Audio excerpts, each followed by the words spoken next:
Hello, I'm Gloria Makarenko. Well, it's not quite Thanksgiving, but we are already celebrating the food and the flavors of our region. This is our Vancouver.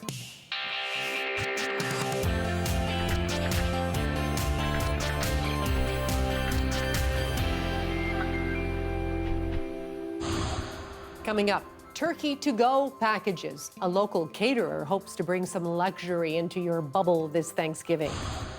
And dancing the stress of isolation away. People on a city block remember 5 months of Sunday sing-alongs. But first, the story of a young girl, her elder guide, and a trip to a West Coast sea garden.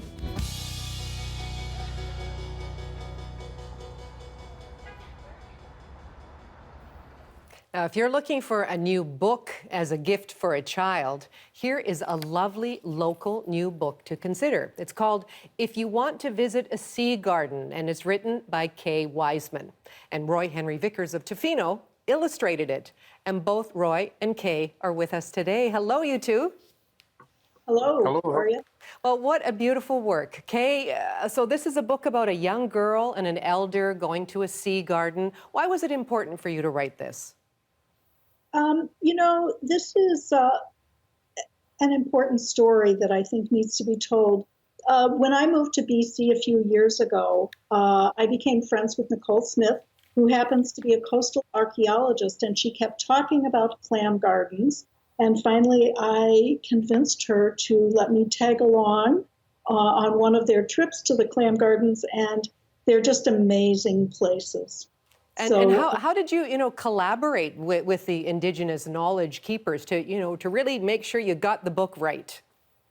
Well, that's an important thing that the Clam Garden Network does.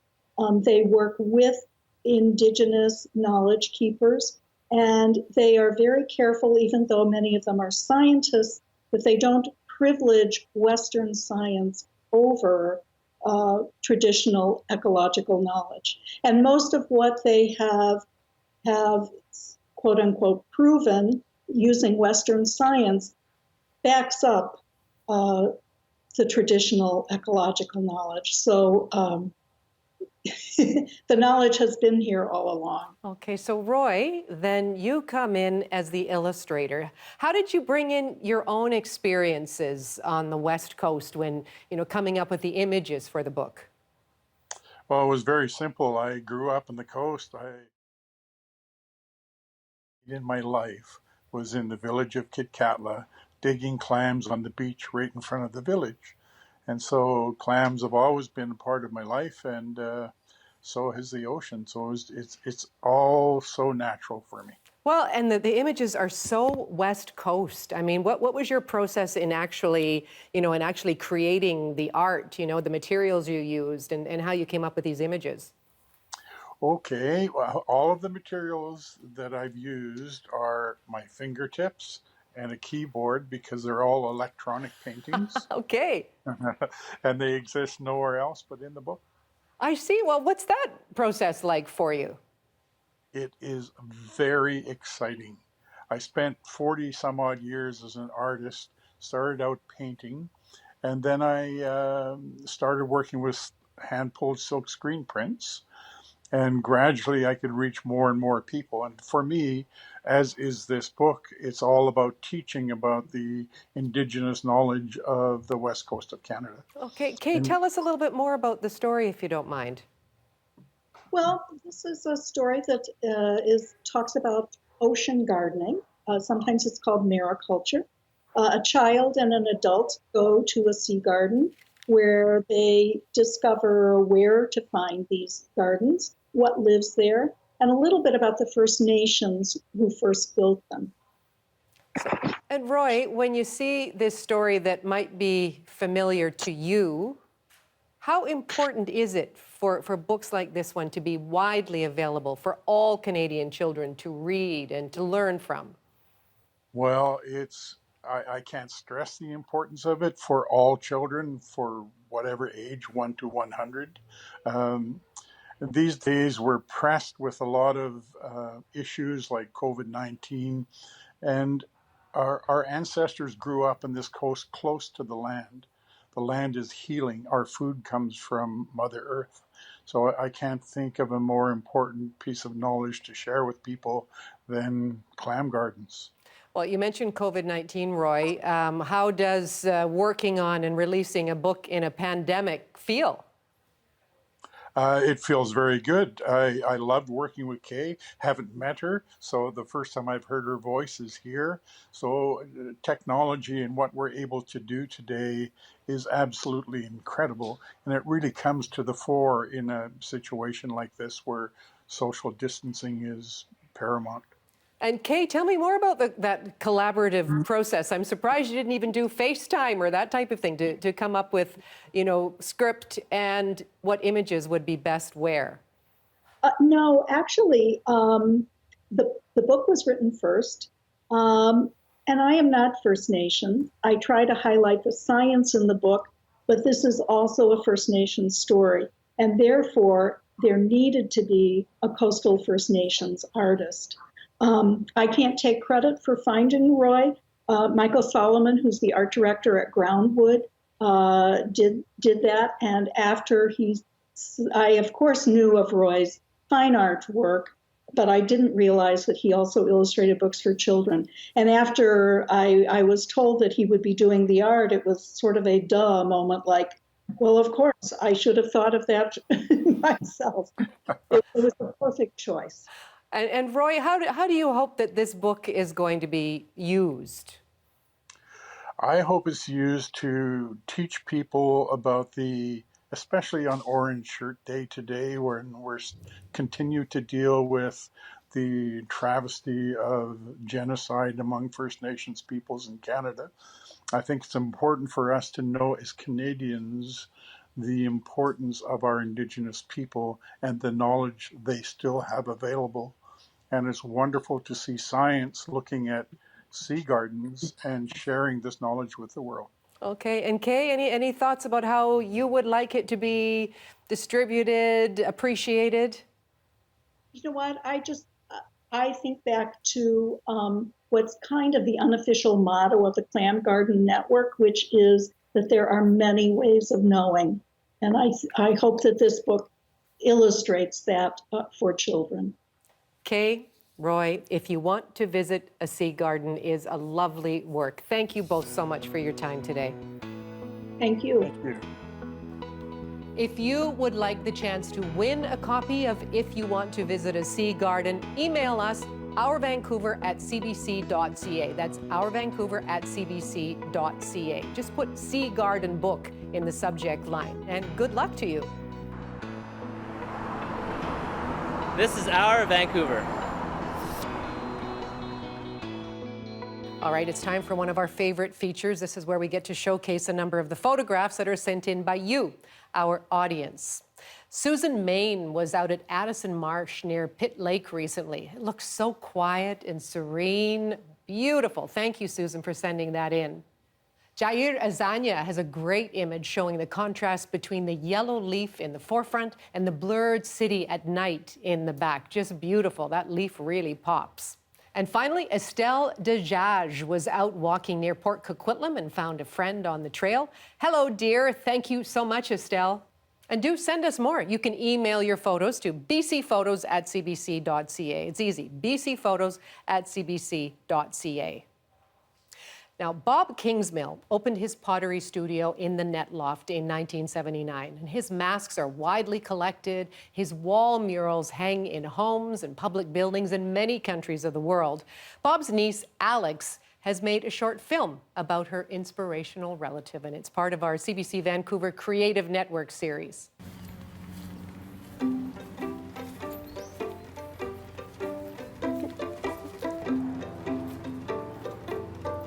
Hello!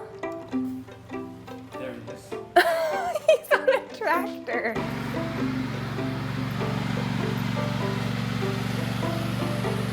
Just be a minute, I've got to get my makeup on. Oh yeah, makeup's waiting for you.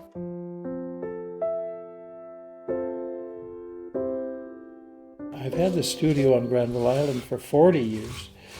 So that's starting to look serious. I have absolutely no idea why I started making dragon heads.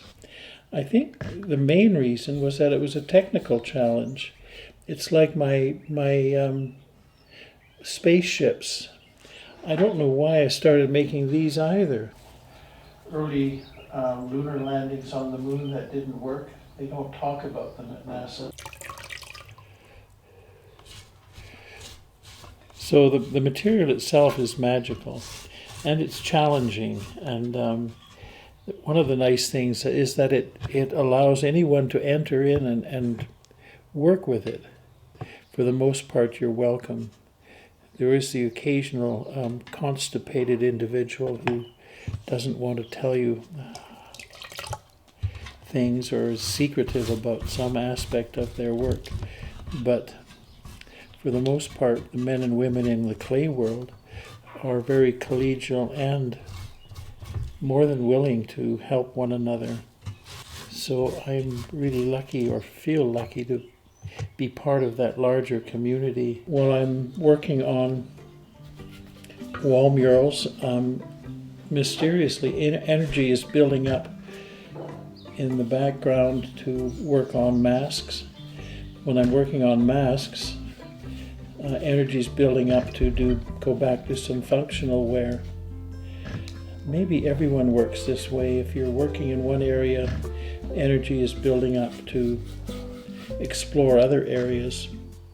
So he'll go in your home and be a positive addition, possibly more handsome than your children. Not that there are a lot of ugly children around. I could work on a rocket. You know what? The yard is just stunning at the moment. Look at this! Lunar landing. Yeah. Looks good. So what's the story with this one? This is called Lunar Landing 1947. The Americans and Russians had perfected the liftoff, but the engineers hadn't quite solved the landing problem. Right. And so there are a lot of things like this. This is a lunar landing for the Harry Lauder tree branches. So it's practical. I'm making practical things. Practical lunar landings. Yeah, but the fact simply is I'm left alone a bit much. And when that happens, things go a bit amok. And is this things going amok? Yeah. And it's perfect because that's where I feel comfortable. The other day, visiting this friend up in Chase, he said, "Bob, you're the one that got me making pots a long time ago." And I said, "Well, you better just shut up. I'm not taking the blame for that. That's your problem." I may have been there. And who do you think is to blame for you making pots in the first place? It's a woman. And she was a diminutive sweetheart called Muriel Guest. And she lived in the same boarding house I lived in Winnipeg. So I took one lesson from her, discovered I really liked it, and quit the press and went off and went to Banff for the summer. So it sounds kind of like the arts found you. You weren't necessarily looking for them. That's right. It was serendipity raising her ugly and unfortunate head. And now here I am 50 years later, still doing it. So how do I get out of this? It's important to write, just as for a lot of people, it's important to sketch and do some drawings, because ideas float through our heads like a quiet river or stream. And if we can capture some of the ideas on a bit of paper, then we have them.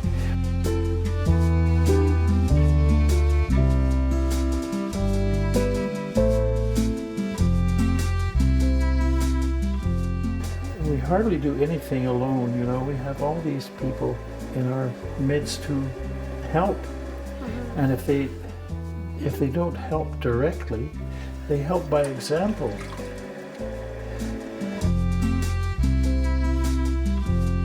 Most of the time I'm just content and happy and lucky and grateful to be where I am. And for the most part where I've been.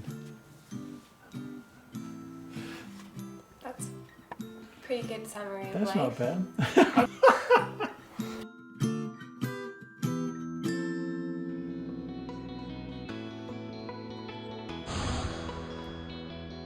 Coming up, Johanna Wagstaff will be here to take us through some weather events, whether it's atmospheric rivers or pineapple expresses, as we call them.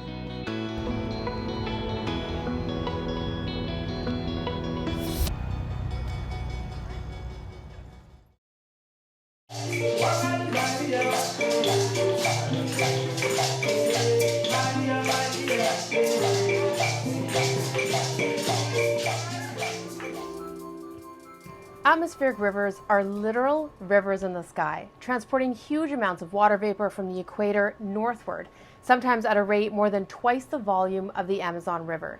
Here on the BC coast, we can experience upwards of 20 of these events every year. And while they can bring a significant amount of our mountain snow, risk of flooding, and sometimes an entire monthly rainfall in just a few days, south of the border, these events can mean the difference between drought and extreme wildfire conditions and a $1 billion a year flood risk. That's according to a recent study from Scripps Institution of Oceanography at the University of California. The team analyzed the economic impact of these storms that deliver an increasingly large share of rain and snow to California. Take a listen to the team lead.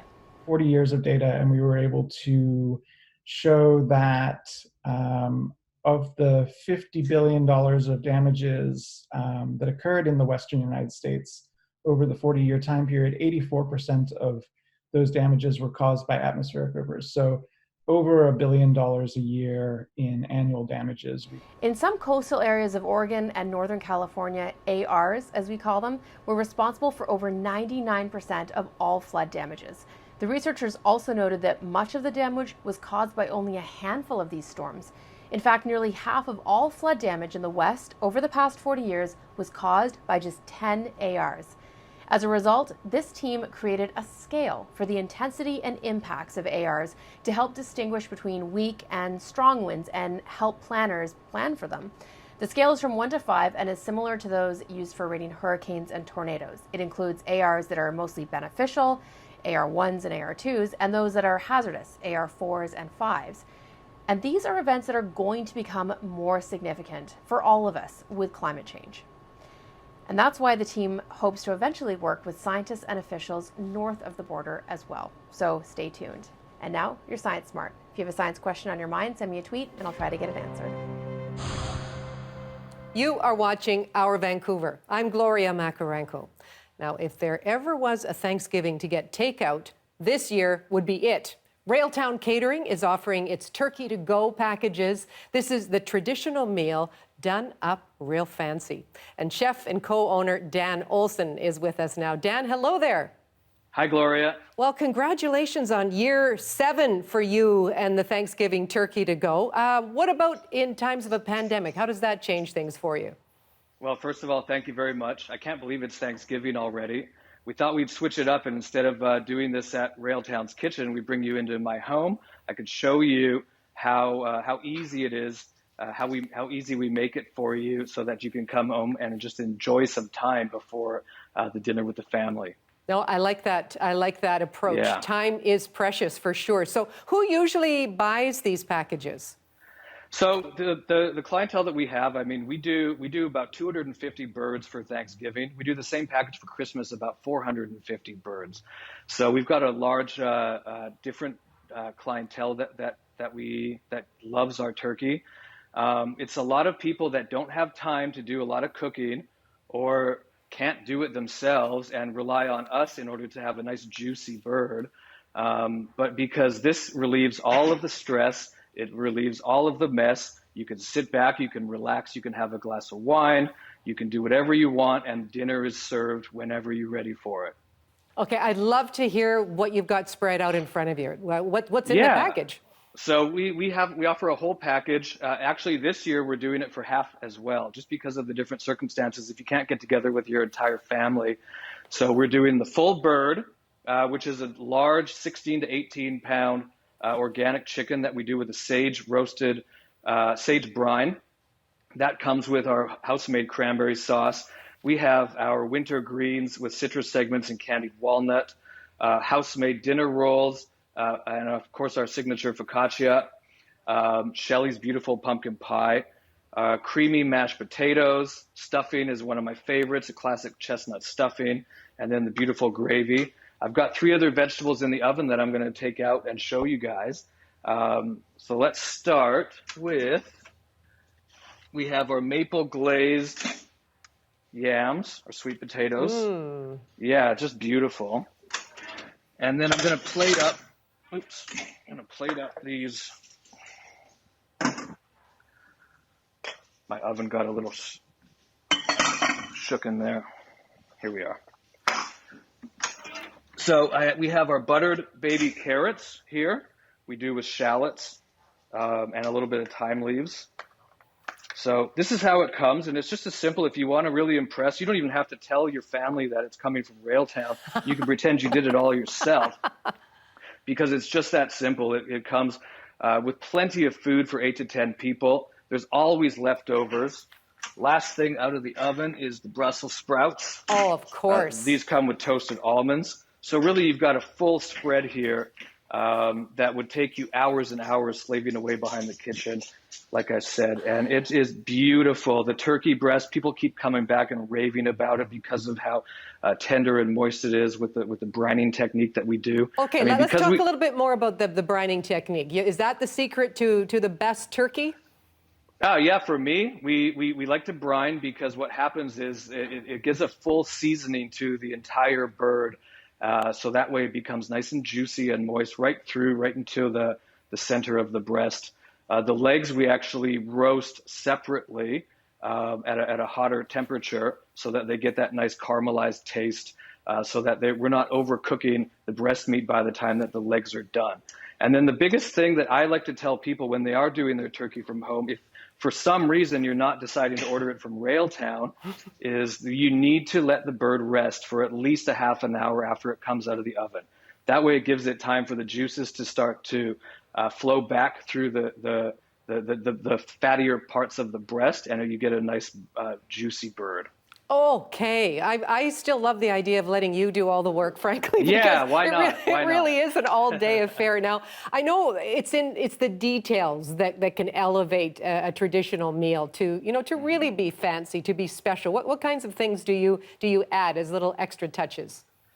Little extras? Well, this year, of course, with 2020 being as crazy as it is, the BC government's allowing us to do some off sales. So what we're doing is we partnered up with Meyer family from the Okanagan, and we're pairing their Chardonnay and their Pinot Noir, which would both go excellent with the turkey dinner this year for Thanksgiving. One of our beer partners is Red Truck. So we offer 6-packs, we offer bottles, and of course, pumpkin pie would not be the same without some of our house-made traditional vanilla ice cream. We also do a sugar pie ice cream. It's more of a French-Canadian flair to it that also would go very, very well with this pumpkin pie. So little things like that happen that will just elevate your meal that much more. Oh, it absolutely looks fabulous. What about you? How are you and the people in your bubble going to spend the holiday weekend?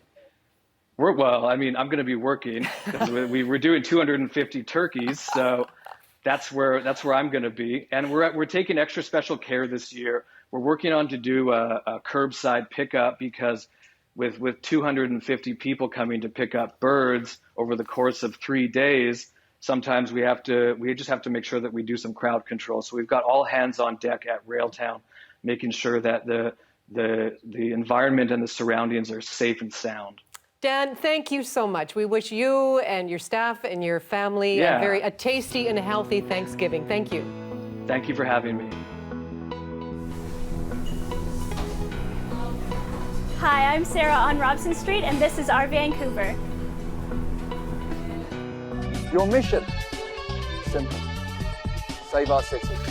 If you're looking for some safe activities in our city, outdoor mystery nights are back for the month of October. So you can choose from a spy game, a secret mission, or a murder mystery. Sign up with a team of 2 to 6 players. Games are outdoors in downtown Vancouver with physical distancing between the teams. Go to vancouvermysteries.com for more information.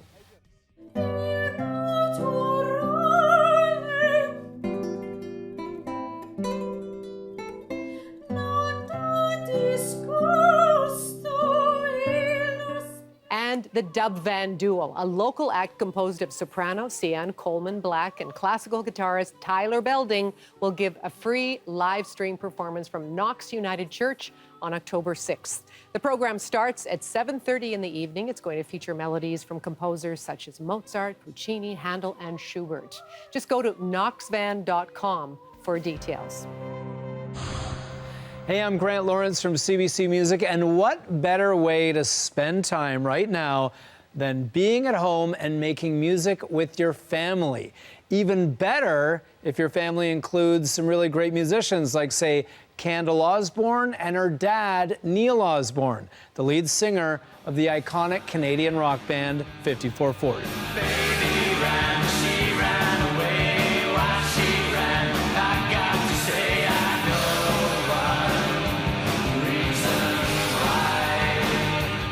Yeah, going all the way back to 1986, that is Tawasin, BC band 5440 with one of their first hits, Baby Ran.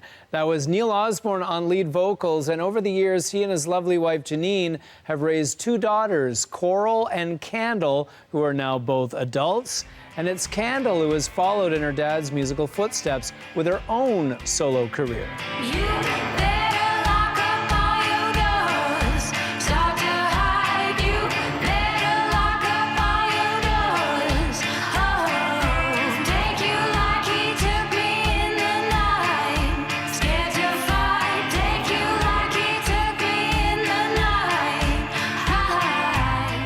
That is Candle with Demon. Now recently, Candle and her dad, Neil Osborne, have come together to create their own band, brilliantly titling it The Family Curse. They're a folksy, bluesy, stompin', and really fun duo when they perform under the names Niz and Baby Kiz. Here is their great new single that involves all four Osborne family members. It's called LA Blues. She's getting married. She wants to be on TV. I find the whole thing scary. Why won't she come home with me?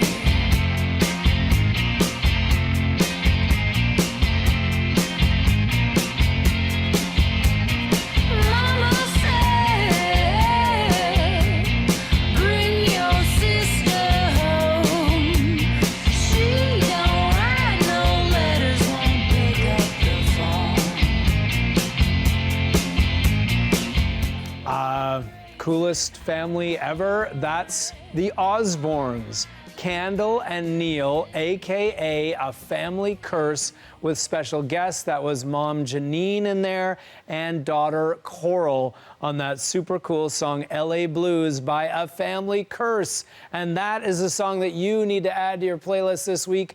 I'm Grant Lawrence, hoping one day to play music with my kids. Stay safe, and I'll check in with you again next week.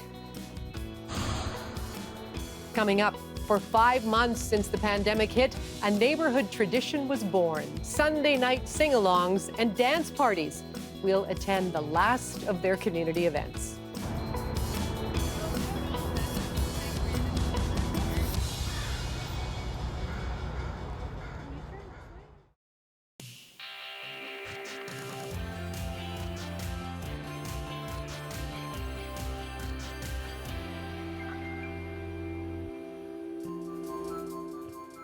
Hi, welcome back to Our Vancouver. I'm Gloria Makarenko. It is harvest time for farmers across the southern interior of BC. And in the Boundary region, one farm is bringing in a crop like no other. As Brady Strachan reports, at 60 acres, it's thought to be the largest legal harvest of cannabis in North America. So this is our outdoor. This is a variety called Apricot Kush. Mark Geen leads me onto his field of 60,000 marijuana plants. These 5 to 7 foot plants are loaded with pungent, sticky flowers and nearly ready for harvest. While most marijuana in Canada is grown in greenhouses, this 60-acre crop is all outdoors and much cheaper to produce. As far as we know, the best we can tell, this will be the largest harvest in Canadian history. Geen's family has been farming in the Okanagan for 5 generations. Everything from cherries and apples to ginseng. 25 years ago, he bought this farm in Rock Creek in a fertile agricultural area known locally as the Golden Mile. He says it's the perfect climate to grow certain outdoor varieties of cannabis. Temperatures are perfect, 32 degrees, 35 degrees throughout the summer. Very, very dry. A few hundred meters away, the harvest is in full swing. A small team of workers cuts down the plants and prunes off the branches. It's tough work during the heat of the summer.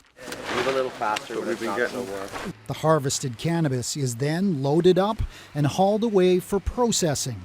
In total, the company employs about 80 people, making it one of the largest employers in the region. I think it's really good for the community. I personally, because of COVID, wouldn't have had a job if it wasn't for this wonderful place. All the processing takes place in this laboratory building on the farm. The branches hang in this heated room to dry. So what we do in the trimming process is you remove all of the fan leaves. The plants are then further trimmed and will eventually be sold as dry flowers or pre-rolled joints. Other parts of the plants are processed into oil to make everything from edibles to concentrates for vaping. In total, Geen expects to bring in 70,000 kilograms of cannabis from the field this fall. None of this is easy work. This is farming. And like in any agriculture operation, Geen says there's a real satisfaction in seeing the fruits of your labor. Brady Strachan, CBC News, Rock Creek. Brady, thank you so much for that. Now, during an era of physical distancing and enhanced isolation, 3 roommates had been bringing their neighborhood together by organizing a series of Sunday night street dance parties. Young and old came out of their houses for some stress-relieving connection. It lasted 5 months. Jen Murinetz of CBC Arts brings us their story.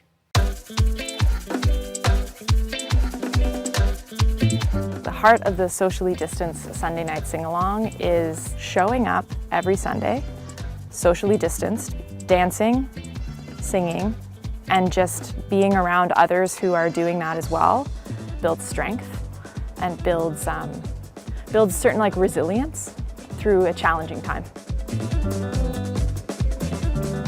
West 6th Avenue! Good job! You got funky! The Delamont Park Village is a neighborhood that is unlike any other that I've ever lived in.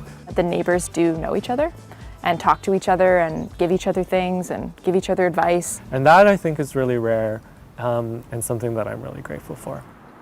Follow the blue, follow the blue. There's a big old porch. My name is Jackson and I'm an artist. I live here at the Blue House. The Blue House is an artistic collective. Every night at the beginning of COVID, we were coming out and banging our pots and pans in honor of the healthcare workers at 7 p.m.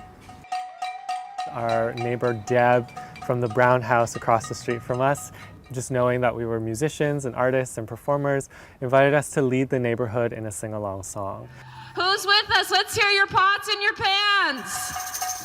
Yeah! First of all, we did one song. It was Gloria Gaynor's We Shall Survive. Walk out the door. Just turn around now. You're not welcome anymore. After that first song, we felt like we wanted just to move and to dance and get to know people. So we decided to play a few more tracks. And that has then blossomed into this 5.5-month journey.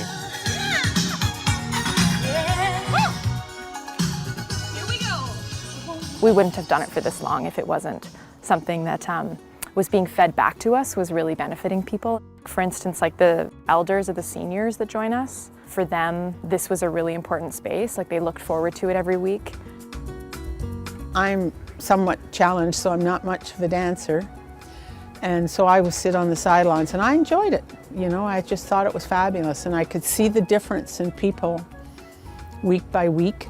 I felt the difference in myself.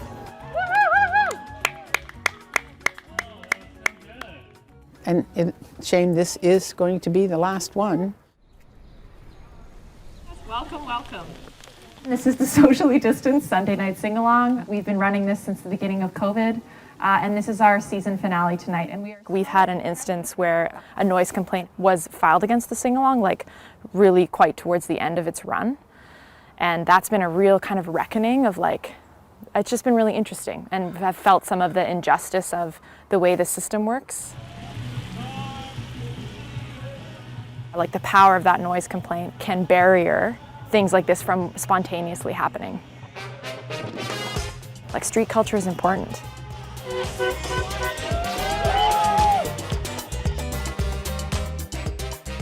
We're coming into this time of the dance where we're going to start asking you to leave it on the streets. When we say leave it on the street every week, we invite people to take the uncertainty that we're having in the world right now, all the difficulties due to the pandemic, and just shake it out. People on the street, they'll come up and be like, thank you so much for doing this, you're amazing, like you all are amazing. But I always am like, honestly, like we love it just as much as you do. Like it's also for us, it's also for my mental health and my well-being. To close out, we are the Blue House. My name is Claire Love Wilson. My name is Jillian Thompson. And I am Jackson Waitongze. Thank you so much and have a good night. We love you, Wessex Avenue. We love you. Woohoo! Thank you. 2, 3. Thank you.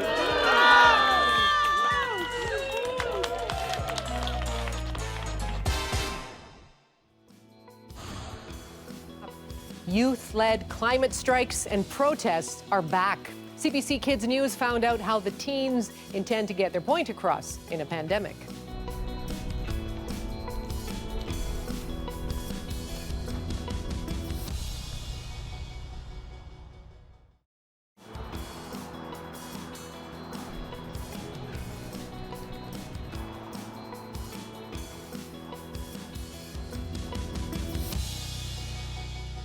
You are watching Our Vancouver. Hi there, I'm Gloria Makarenko. Well, climate activists held a strike for the first time since the COVID-19 pandemic began. And CBC Kids News follows two 16-year-old strikers, Cooper Price in Toronto and Lillian Haugen-Venema in Halifax. Along with demands for climate change action, masks, hand sanitizer, and physical distancing are top of mind for the protesters.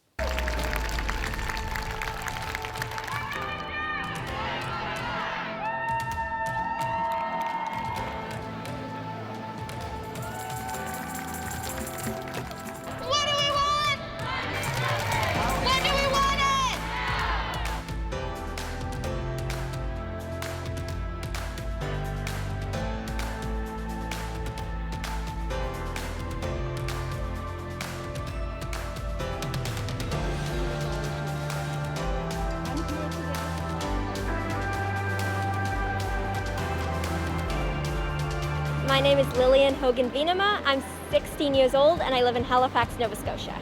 So right now we're at City Hall Grand Parade, which is where the City Council meets, and I'm seeing lots of youth and adults walking towards our strike right now.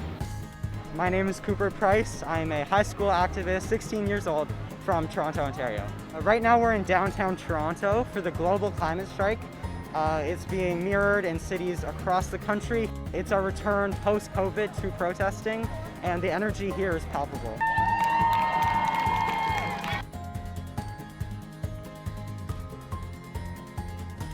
We have masks are mandatory. We're not doing a march, we're just doing a kind of sit-in rally type thing.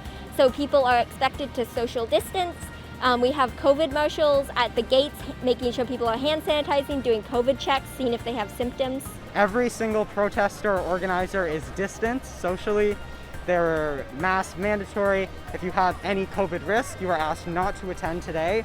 Safety is really our #1 priority.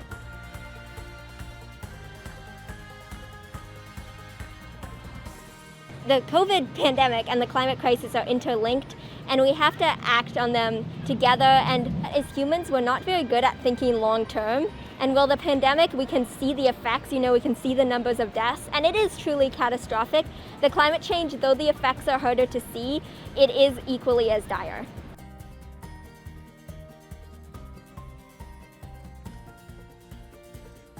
This is a big deal because we have been silent during this pandemic, and we are back. We are on the streets across the country, and we are demanding change right now.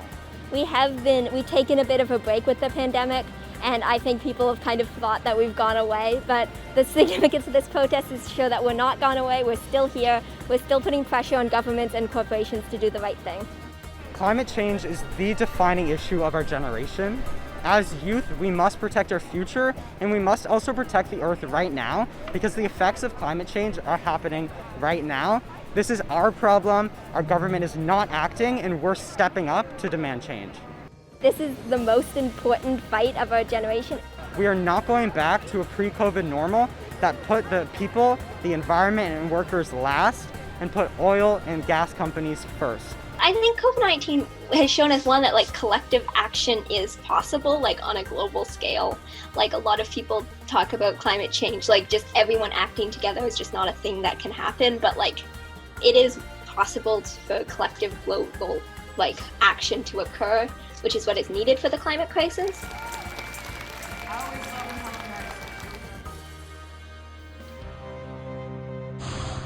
Well, it's not quite Halloween yet, but this week's look into our archives takes us back to 1986, in a time when people here believed the Queen was paying us a visit. It turns out it was just a fantastic costume. Joni Marr brought us that story. It was typical British weather for the Queen's arrival at the mall. She was given the royal treatment, the red carpet, the fanfare, and the bouquet of flowers. Very kind of you. You're very gracious. Some people had waited an hour just to get a glimpse of the monarch. Just to keep admirers in line, Queen Elizabeth brought her own security. The mall is displaying replicas of the crown jewels. I know you were not exactly expecting a royal visit at this time. However, when I heard that you'd like to see the crown jewels, I thought that I should do what you Canucks have been doing for the past 100 years. And that is what you damn well please, and come over and make sure that they're in good, secure hands. And indeed they are. Then she surprised the crowd by being unusually friendly with the shoppers. How are the grandchildren compared to what? You look like the Queen, How very but reassuring. so much younger. Oh, well, Actually, a 42-year-old Victoria actress was making the royal tour. Carolyn Sadowska has been impersonating the Queen on stage for more than 2 years. Actually, if I play the role straight, I notice that an awful lot of people actually think I am the Queen, and I don't want to embarrass people, so I use the tool of comedy to pursue things that need to be said. See? After her brief visit, the Queen popped into the supermarket for a few groceries, just in case she got back to Buckhouse after the stores closed. Besides, it was the butler's day off. Just a few boxes of caviar, you know. Joni Marr, CBC News, Coquitlam. Ben Nelms is CBC Vancouver staff photographer, and here are a collection of the views that he shared with us this past week. And that's all for our Vancouver for this week. I hope you'll be able to join me weekday afternoons on CBC Radio 1 for On the Coast. Goodbye for now.